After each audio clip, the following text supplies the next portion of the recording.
Welcome to Optimal Game State. In a recent video, I looked at GW's new small box game, Darktide.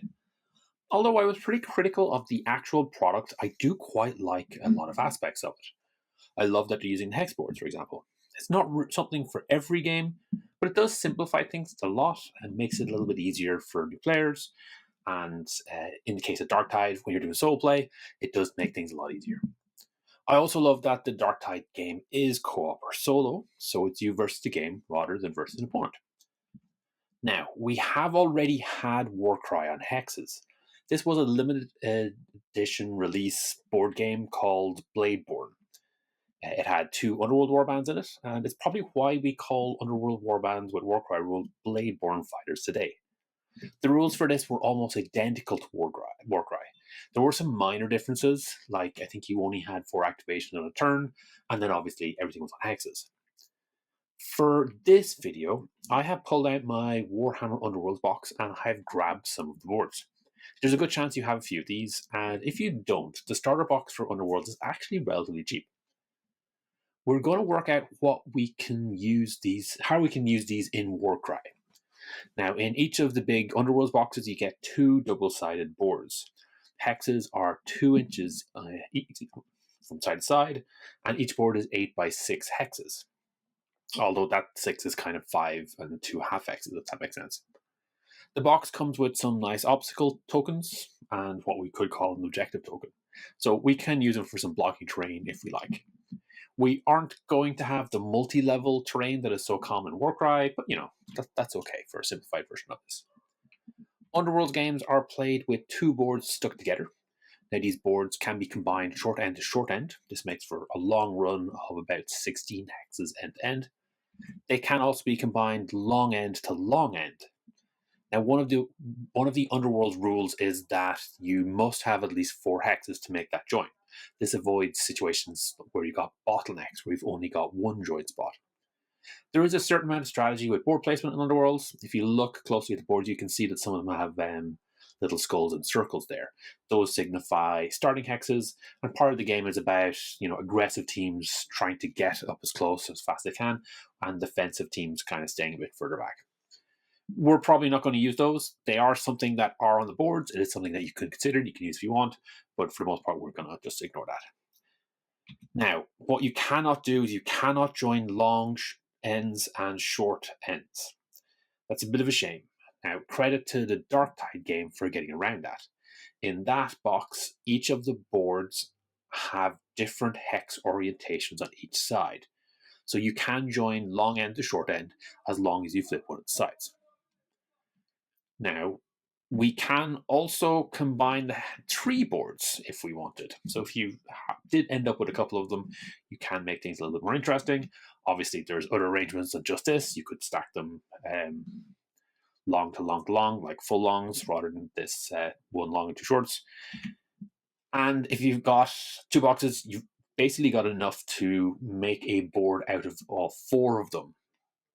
This in total does end up at, as you can see, 12 hexes by 16 hexes, which is just slightly bigger than the map the Bladeborn box came in, which was 11 by 13. And it's also very similar to the normal board size for a normal game of Warcry, which would be 22 by 30 inches. So these boards are a good size. They're a reasonable size to play on. And if we're able to combine them, then we can do that. Okay, so we have the boards. How are we going to use them?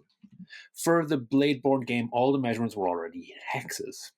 Now, we don't really want to hard code anything in here. We want to be able to kind of easily translate between Warcry rules and what we're using in this. That means anytime something gets updated on, in the PDFs or on Warcry, we can instantly just kind of move over. So let's start here with movement. We know that a hex is 2 inches, so the easy adjustment is just to half all the values. So here we have a Skaven clan rat, a move of 6 inches translates into 3 hexes, and they'll get that each time they move. Now, what about the storm vermin? So the storm vermin has a odd movement, so a movement of 5. So how are we going to do that? If we round down to that 2.5 to 2, then we end up in a situation where a 4-inch fighter is going to move 2 inches, and a 3-inch fighter is going to move 1. So we are seeing a difference between that. If we round up, then that 4-inch fighter is going to move, to 2 hexes, but the 3-inch fighter is also. And that distinction between 3 and 4 is actually quite important. There is a significant points benefit that 3-inch fighters get. For their points cost is built in with it. So we don't really want to round up in both those cases. So what we're going to do is we are going to round down. So this 5 is rounds down to 25. So we're going to round down to 2. It's going to move 2 inches. That said, if we kept rounding down, that would mean after 2 moves, they only would have moved 8 inches, was it? 8 inches, when they should have actually had moved 10 inches. So there's a difference of a square. So my recommendation here then is, for your first move, you round down, so for the worst, and then for your second move, you round up. Hopefully that makes sense. So it still means if you move, you end up moving the exact same inches you would have on your basic profile. But we do, when we're rounding down for that first half of it, we do have a little bit of a difference between those move 3 fighters and those move 4 fighters, which I think is important. So it's a bit of a compromise. It's a bit awkward, but I think it makes sense. Now, looking at melee range, we do have a little bit of a quirk here. Okay, so the normal melee range is 1 inch, and this makes sense.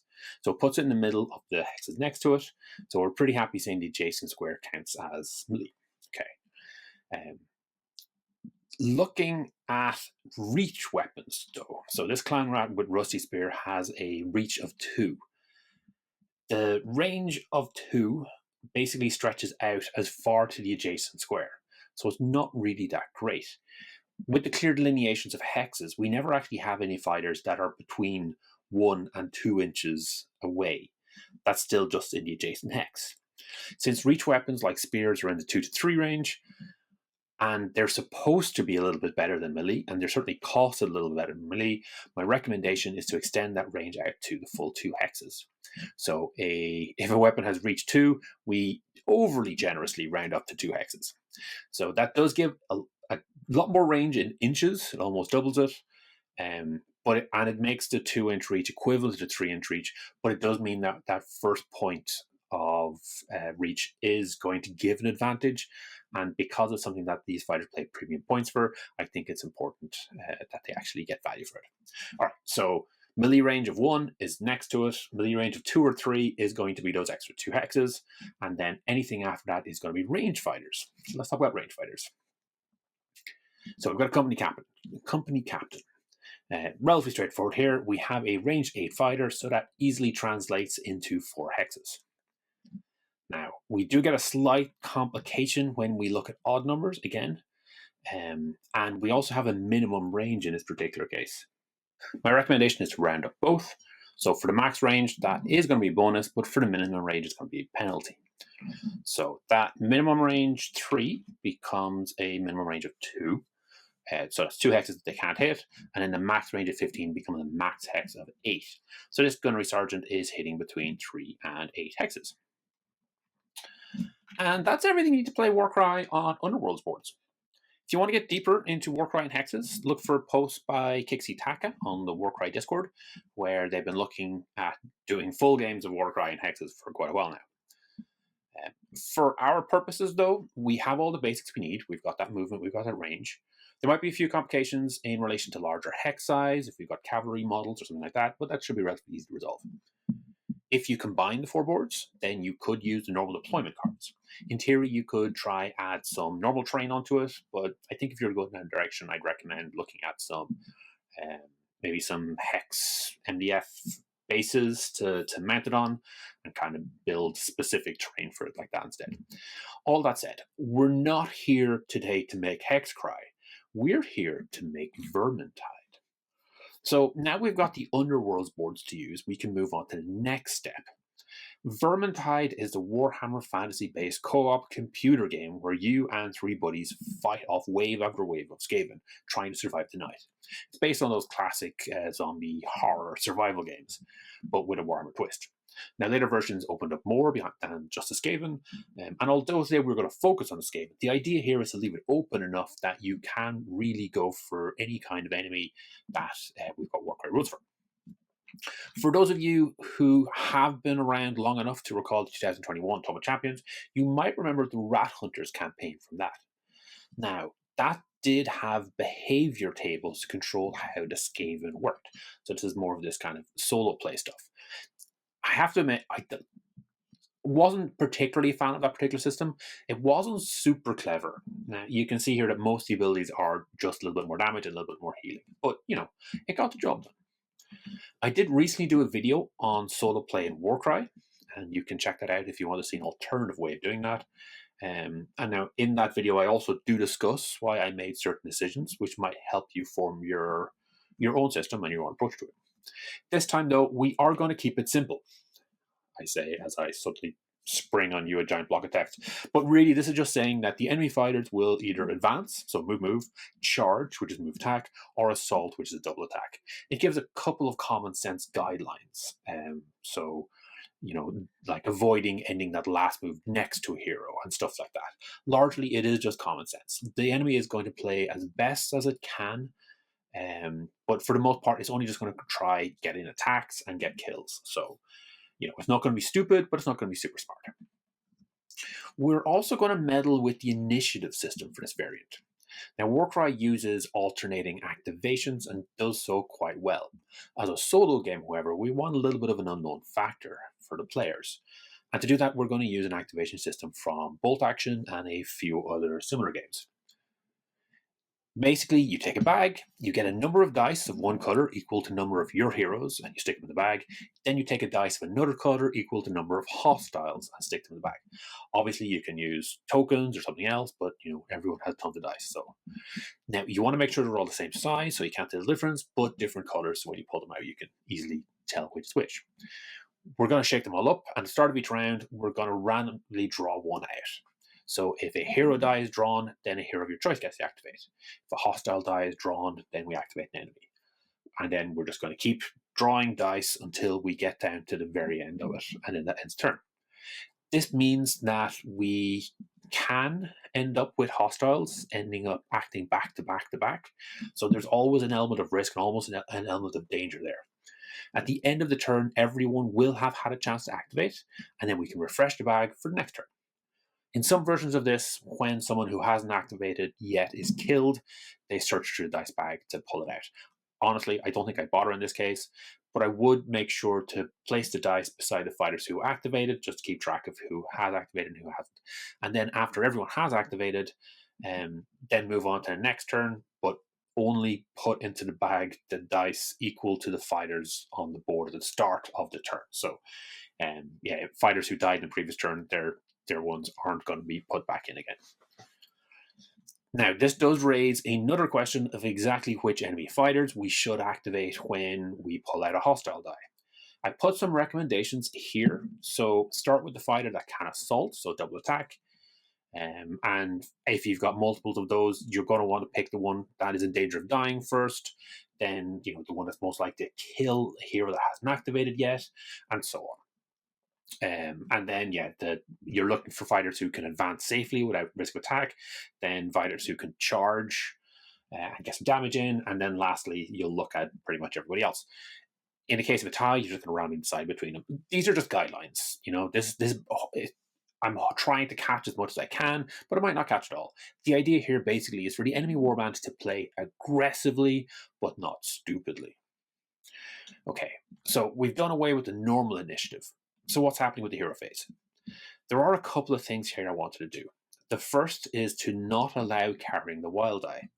So you get one wild dice each turn, and then you use it or you lose it. As some games will go beyond the normal 4 turns, that just is a way to help, stop some weird stalling happening. I also want us to have 8 hero dice a turn. Partially because it's a bit of fun, but also because abilities are going to be a major part of what sets the heroes apart from the bad guys. The Vermintide in this particular thing aren't going to be rolling dice and pairing abilities. So they're going to be a little bit more straightforward, as they should be. They're just supposed to be a horde of, faceless enemies.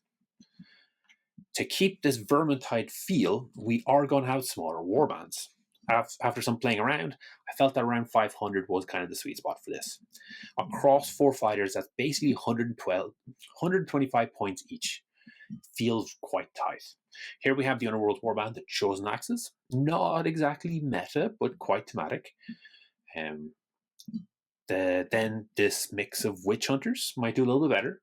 Or, you could take some risks and go for a smaller warband with tougher fighters. Maybe just Neve Black Talon and Ross's Oxenhammer, so just the 2 out of the Black Talons. Personally, I'm tempted to go with a souped-up Grombrindle and then work out some other profiles to represent Gotrek. I've ordered my Grombrindle, haven't got it yet. Should be able to get it this week.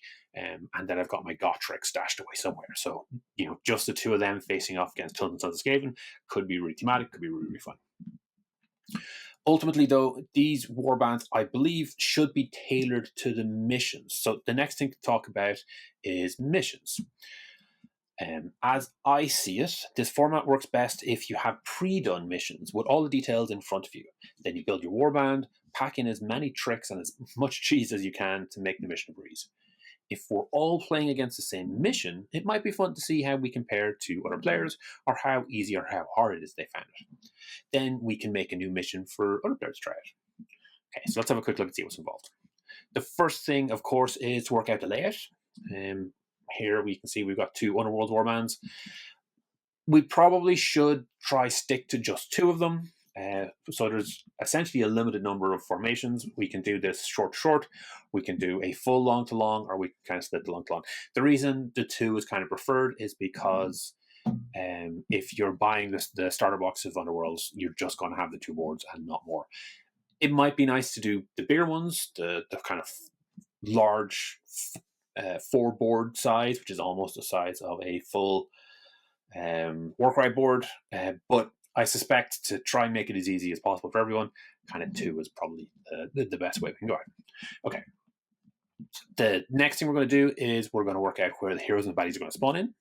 So in this case, the heroes can spawn in on the green, or in theory, if there's more than 5, I guess they could spawn in as near as they can to the green.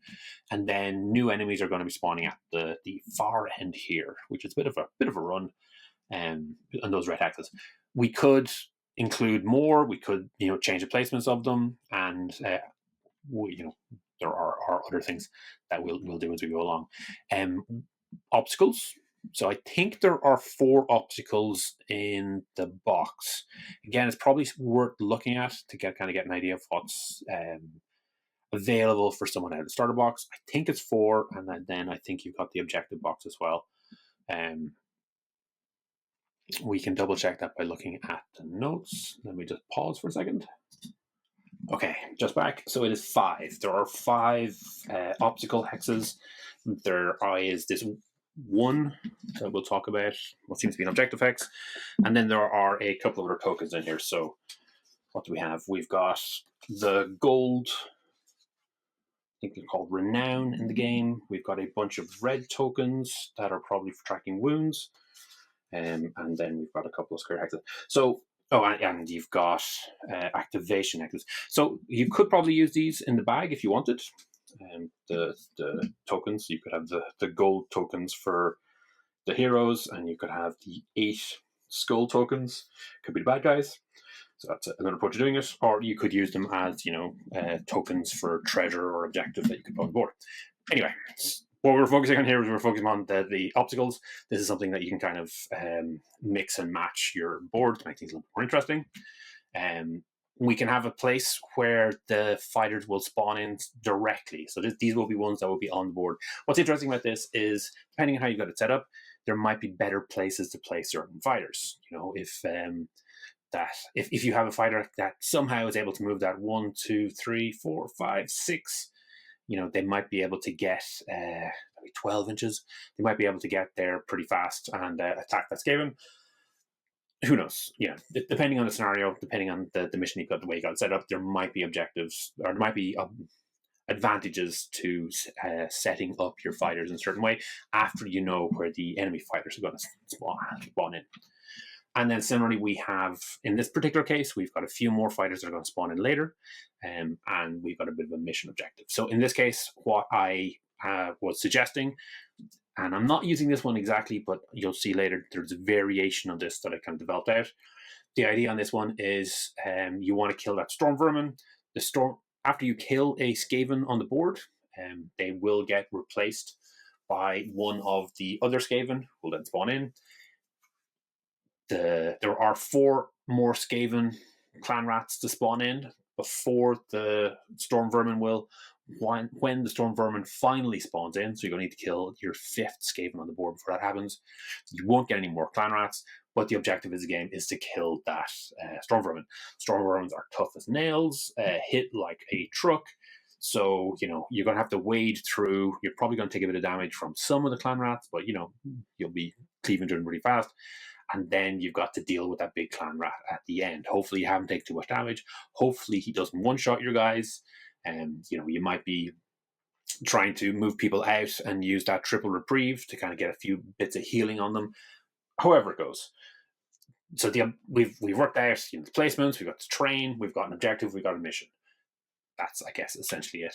The other one I just want to mention there was that we do have that extra token. It is the same on each side, so it kind of makes sense to be a decent objective one. You could use it as another blocking obstacle, I guess. It could be like a pillar or a tower or whatever.